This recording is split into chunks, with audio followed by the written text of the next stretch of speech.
Alhamdulillah, nahmaduhu wa nasta'inuhu wa nastaghfiruh wa na'udzu billahi min shururi anfusina wa min sayyiati a'malina.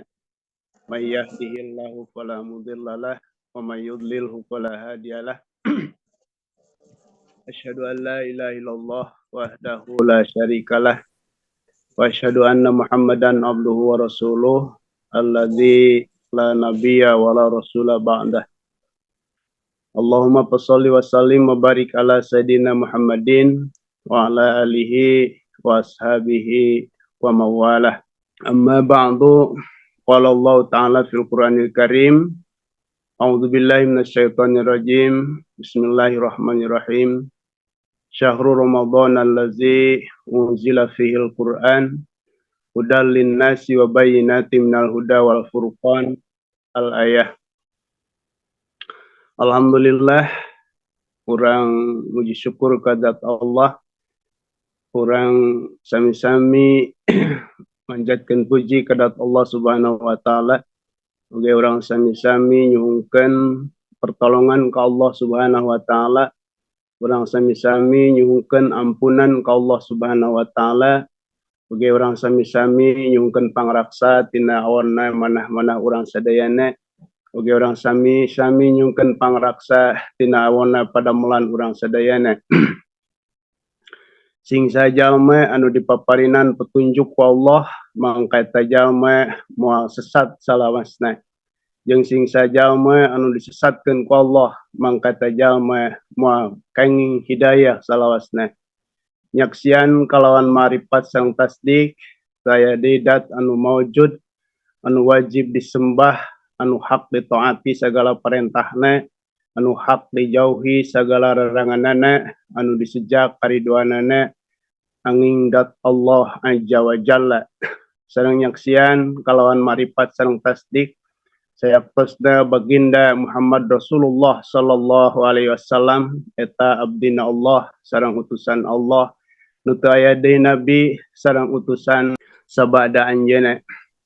Ya Allah, menetapkan rahmat sareng keselamatan ka baginda Rasulullah sallallahu alaihi wasallam oge ka kulawargina, kasadayana para sahabatna, kasadayana tabi'in itba'u tabi'in, kasadayana para pejuang-pejuang Islam, mujahidin mujahidat, tokoh-tokoh Islam anu parantos mampu nyimpen dua kalimat syahadat dina pundak-pundak umat anu alhamdulillah urang sadayana dijantankan hamba-hamba Allah anu ayeuna iman ka Allah, iman ka Rasul Allah, iman kana kitab Allah, iman kana poe akhir, iman kana qada qadar.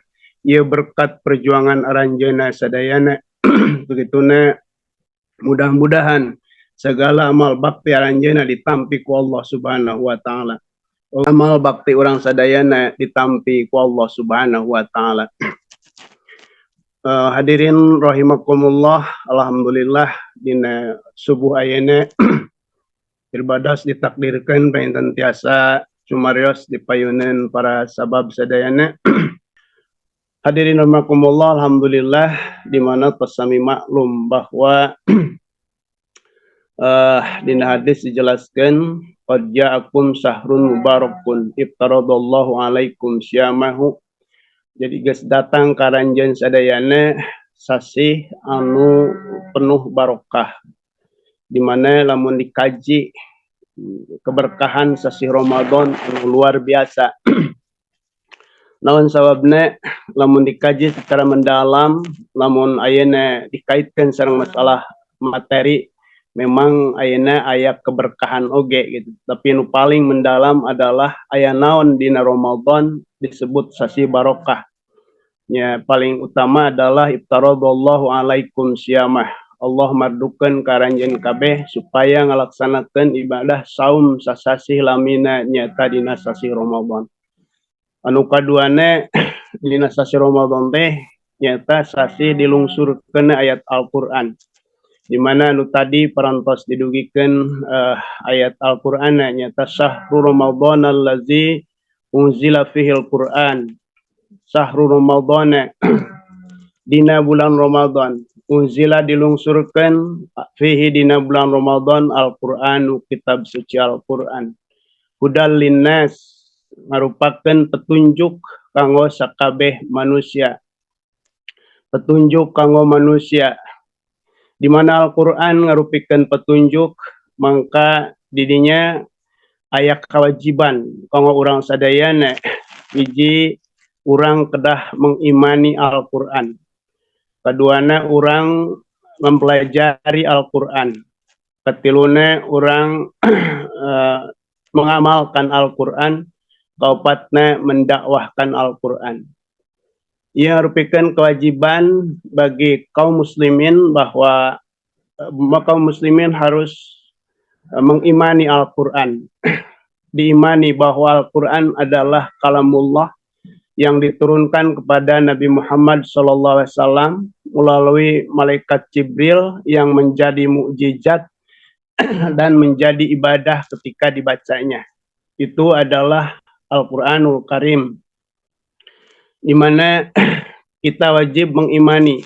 Di dalam Al-Qur'an Allah menjelaskan surat An-Nisa ayat 136 itu. Ya ayyuhallazina amanu aminu billahi wa malaikatihi wa kutubihi.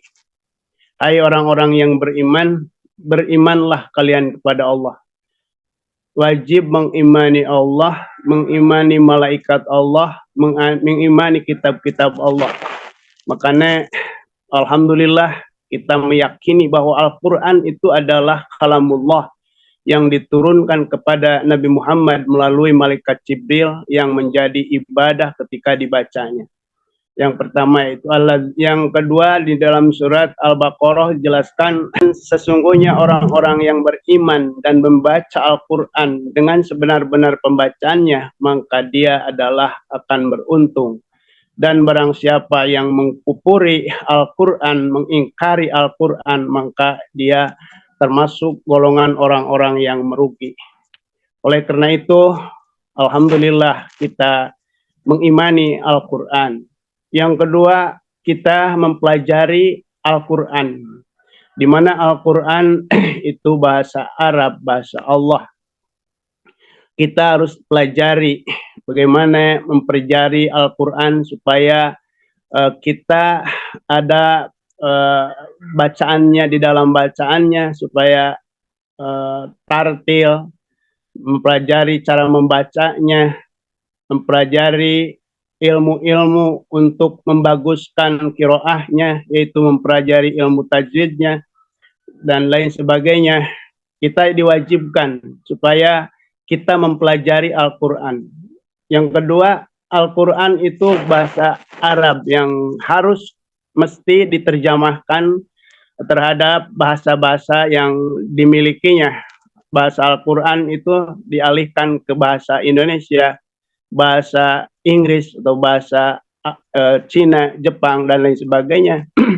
Bagi kita sebagai orang Indonesia tentu harus memahami arti-arti Al-Qur'an secara bahasa kita. Nah, itu wajib kita belajar terjemah Al-Qur'an. Yang kedua, belajar tafsir Al-Qur'an, tafsirnya, penjelasannya. Jadi kita harus belajar juga tentang tafsir Al-Qur'an, sebab Al-Qur'an itu kadang bisa dipahami, kadang tidak bisa dipahami. Oleh karena itu, kita wajib belajar tafsir Al-Qur'an. Karena Al-Qur'an itu kadang bisa ditafsirkan oleh Al-Qur'an lagi, dan Al-Qur'an bisa ditafsirkan oleh Al-Hadis, dan Al-Qur'an bisa ditafsirkan oleh Ar-Ra'yu. Makanya kita belajar.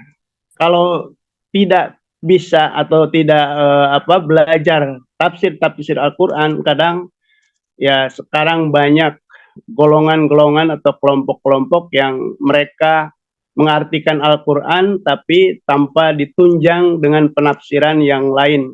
Salah satu contoh banyak ada kasus yang dimana menghadap kiblat sholat itu bukan ke kiblat yang kita dikiblati, tapi mereka itu berlainan arah dengan dalil walillahil masyriqu wal maghribu fa inama tuwallu fasamma wajhullah. Dalilnya itu. Padahal itu kalau dilihat di dalam penjelasannya adalah ayat-ayat yang itu perlu ditafsirkan. Painama tualu pasama wasullah. Kalau dilihat asbab nuzulnya itu kejadian bagi orang yang tanggo jalmi anu linglung. Pernah di zaman Rasulullah SAW ayat 2 para sahabat anu angkat-angkatan ketika dongkap waktu sholat ternyata linglung menghadap kiblat gitu. Nah, anjana ya sholat masing-masing gitu. Akhirnya satasna sholat digugen ke Rasulullah, kejadian anu dilaksanakan ku aranjeuna ternyata lungsur ayat surat Al-Baqarah anu tadi alillahil masyriq wal maghrib painama tuwalu pasama wajhullah. Jadi kanggo jalmi anu sholat kalawan ayeuna terang arah kiblat hatosna linglung gitu. Nah, makana sah gitu secara hukum ya, dengan dalil walillahil masyriq wal maghrib painama tuwalu pasama wajhullah gitu. Nah, sedangkan di saat ayeuna pangintennya naon teh saat anu terus jelas gitu, tapi ayeuna aya non hiji kelompok anu memang aneh-aneh gitu. Salatna nya hareupna lain ka kiblat gitu. Menurutkan pandangan syar'i. Tapi mengenai dalil Al-Qur'an terus anu tadi dalilna gitu. Nah, makanya ilmu tafsir eta painten sakedikna lah kedah ayeuna terang gitu supaya dugi ka ayeuna naon istilahna kasarung sapertos kitu. Al-Qur'an itu memang aya anu langsung tiasa dimengerti, kadang aya anu oge priyogi penjelasan-penjelasan. So aya Al-Qur'an anu ditafsiran ku Al-Qur'an sapertos tafsir Al-Qur'an bil Al-Qur'an, tafsir bil maksur itu ngejelaskan seperti surat Al-Baqarah ayat ke-7 itu surat ihdinas siratal mustaqim. Ya Allah, bimbinglah kami ke jalan yang lurus. Siratal ladzina an'amta alaihim, yaitu jalan orang-orang yang telah memberikan nikmat Allah kepada mereka. Siratal ladzina tegasna jalan jalma-jalma an'amta anu parantos maparinan nikmat Gusti alaihim kata jalma-jalma. Nah, tangtos dina eta ayat bakal aya pertarusan saha gitunya jalmi-jalmi anu parantos kenging nikmat teh gitu. Nah, pasti aya priyogi penafsiran atau penjelasan. Ya dijelaskan anak ku surat An-Nisa paintanya ayat terlepat ayat 59. Wa may yuti'illaha wa rasulahu ulaika ma'alladzina an'amallahu minan nabiyyina was-siddiqina wasyuhada'i was-solihina wa hasuna ulaika rafiqan. Sajalma anu taat ka Allah, ka Rasul Allah, mangka eta jalma-jalma bakal disarengkeun sareng jalma-jalma anu parantos dipaparinan nikmat ku Allah. Tegasna saha minan nabiyyin, para nabi, wasiddiqin, para sahabat, wasyuhada, para syuhada, wasolihin, jalmi-jalmi anu saroleh. Dan kayak di akhirat bakal disarangkan sarang para nabi, jalma anu taat ka Gusti Allah Subhanahu wa taala. Ya, yaitu orang-orang anu kenging nikmat dipaparinan nikmat ku Allah Subhanahu wa taala. Itu merupakan penjelasan nyata surat Al-Fatihah ya, ayat 7 dijelaskan lebih detailnya ku surat An-Nisa ayat 59. Itu tafsir-tafsir Al-Qur'an. Di mana ya kewajiban kaum muslimin terhadap Al-Qur'an memang lamun ditinggal di saat ayeuna panginten masyaallah, lamun abdi kapungkur nguping pernah ceramah kayak Haji Gus Dur mantan presiden almarhum, katanya saur anjeunna memahami Al-Qur'an gitu ya. Masyarakat Indonesia yang memahami Al-Qur'an cuman 10%. Saur anjeunna gitu. Entah memahami secara detail atau memahami apa itu. Tapi cuma 10% kata beliau. Memang kalau saya rasakan terhadap Al-Qur'an ini Masya Allah gitu. Jadi ya kalau belajar ya belajar apa itu tafsirnya atau belajar terjemahnya pun juga gitu, cuman baca dari apa itu terjemahan-terjemahan gitu. Jadi Masya Allah, apalagi dilihat generasi-generasi sekarang terhadap Al-Quran itu masih banyak anak-anak yang selevel SMA itu banyak yang baca Al-Qurannya masih gak-gak-gok. Bahkan ada yang tidak bisa baca Al-Quran. Katanya dia umat Islam.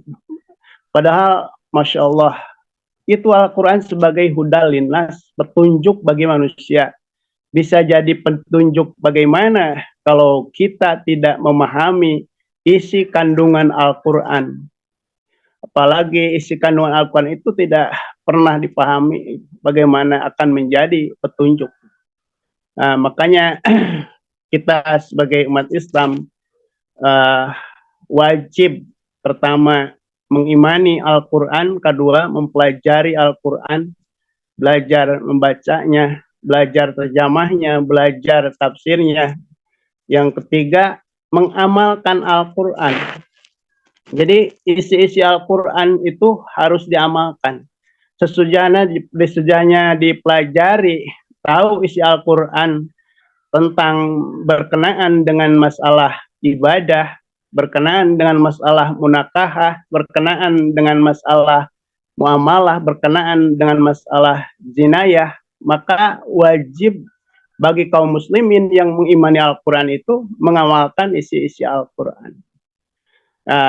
Dan kalau yang tidak ada di dalam Al-Quran, pasti kita juga harus mempelajari Al-Hadis, di mana Al-Hadis pun juga itu merupakan wahyu Allah yang menjelaskan lebih detail tentang apa itu isi-isi Al-Quran.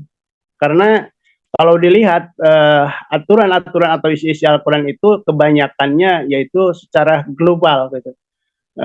Ya secara global, seperti halnya Allah memberikan apa itu memerintahkan sholat ya, itu di dalam Al-Quran cuman globalnya saja gitu. Tapi untuk rincian bagaimana sholat itu dijelaskan oleh Al-Hadis. Sedangkan Al-Hadis pun juga itu merupakan adalah wahyu Allah Subhanahu wa taala lewat Rasulullah Shallallahu alaihi wasallam.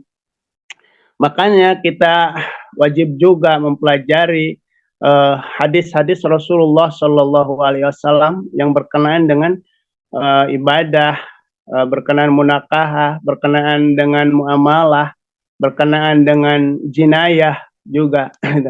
Nah, makanya kalau lihat sekarang itu terhadap Al-Quran itu, ya tadi dikatakan Masya Allah tahu berapa persen yang paham terhadap Al-Quran, gitu. Tapi Masya Allah, kalau lihat sekarang gitu, Al-Quran itu diakui sebagai apa pedoman, tapi dia tidak mempelajari, tapi dia tidak apa karena tidak tahu tidak mengamalkan. Nah itulah sebagai kelemahan dan dosa bagi kaum muslimin kalau tidak dia mempelajari. Nah, jadi isi Al-Quran itu harus diamalkan, harus dilaksanakan, mau baik berkenaan dengan masalah ibadah maupun dengan munakah maupun dengan muamalah jinayah. Sekarang bisa kita rasakan dan bisa saksikan bahwa Al-Quran ini seolah-olah dibuang jauh-jauh di dalam urusan kehidupan yang luas, di dalam urusan mengatur hidup dan kehidupan, di mana ini sudah diprediksi oleh Rasulullah SAW, ya Rabbi inna qaumi ittakhidhu hadal qur'ana mahjura. Ya Rob, sesungguhnya kaum kami menjadikan Al-Quran itu mahjura, disingkirkan, dijauhkan. Sekarang kita bisa saksikan bahwa Al-Quran di dalam mengatur hidup dan kehidupan yang lebih luas, Al-Quran ini disingkirkan. Al-Quran ini dibuang jauh-jauh, diganti dengan ro'yu. Wahyu itu diganti dengan ro'yu, tidak dilaksanakan. Nah, inilah merupakan suatu kesalahan, suatu dosa yang besar ketika kita mengimani atau mereka-mereka mengimani Al-Quran, bahwa Al-Quran sebagai wahyu Allah yang diturunkan kepada Nabi Muhammad, sebagai hudan, sebagai petunjuk. Tapi di dalam kenyataannya Al-Quran dibuang jauh-jauh, diganti dengan pendapat manusia, diganti dengan ro'yu, pemahaman-pemahaman manusia. Sekarang memang seperti ini. Ini merupakan suatu perjuangan bagi seluruh kaum muslimin supaya benar-benar kalau mengimani Al-Quran, harus kita pelajari Al-Quran, harus kita laksanakan, amalkan isi-isi Al-Quran. Cuma itu tidak ada manfaatnya cuman mengimani, tidak ada manfaatnya cuman mengakui tapi tidak dilaksanakan isi-isi Al-Quran. Itulah keberadaan di saat sekarang di mana kehidupan ini, mengatur kehidupan ini diatur dengan aturan buatan manusia, diatur dengan aturan hukum-hukum buatan manusia. Nah, inilah merupakan suatu dosa besar bagi kaum muslimin. Hadirin rahimakumullah, padahal kalaulah isi kandungan Al-Quran ini dijadikan aturan hidup dan kehidupan, Allah sudah menjamin di dalam Al-Quran, walau anna ahlal qura amanu wattaqau lafatahna alaihim barakatim minas sama'i wal ardh walakin kazzabu fakhaznahum bima kanu yaksibun. Kalaulah penduduk ahli negara walau kan ahlal qura, lamun mah aya ahli negara, ahli kampung, amanu arariman, maranehna iman ka Allah, imankeun ka Allah, imankeun ka malaikatna Allah, imankeun kana putusan Allah, imankeun kana kitabna Allah, terutama iman kana kitab Allah, dipelajari, dilaksanakan isi-isi Al-Quran, lapatahna alaihim barakatim minas sama'i wal ardh, yakin bakal dibukakan barokah langit sareng bumi, bakal dibarokahkan langit, barokah diturunkan barokah langit sareng bumi ku Allah Subhanahu wa taala. Walakin kazzabu fakhaznahum bima kanu yaksibun. Tetapi lamun mah maraneh ngabohongkeun kana isi-isi Al-Qur'an, itu bakal Allah nyiksa ka maranehanana kusabab pagawean marehanana. Mari kitu kewajiban kanggo seluruh kaum muslimin memperjuangkan supaya Al-Quran bisa ditegakkan di dunia, bisa dipakai aturan hirup jeung kahirupan. Ulah ayeuna diganti ku aturan-aturan buatan manusia, di mana ayeuna bisa disaksikan kurang sadayana seperti kieu kaayaanana. Alhamdulillah urang sebagai kelompok anu memang menginginkan, memperjuangkan inginnya tegaknya aturan-aturan Allah di permukaan bumi ini. Mudah-mudahan segala perjuangan kita diterima Allah Subhanahu wa taala. Amin ya Allah ya rabbal alamin. Rupina sakitu hapunten anu kasuhun painten kasadayana. Ieu mah etang-etang ngisi waktu sae. Pamugi mudah-mudahan aya manfaat sareng padana khususna kaum pirbados umumna kaum sadayana. Khairul kalam. Assalamualaikum warahmatullahi wabarakatuh.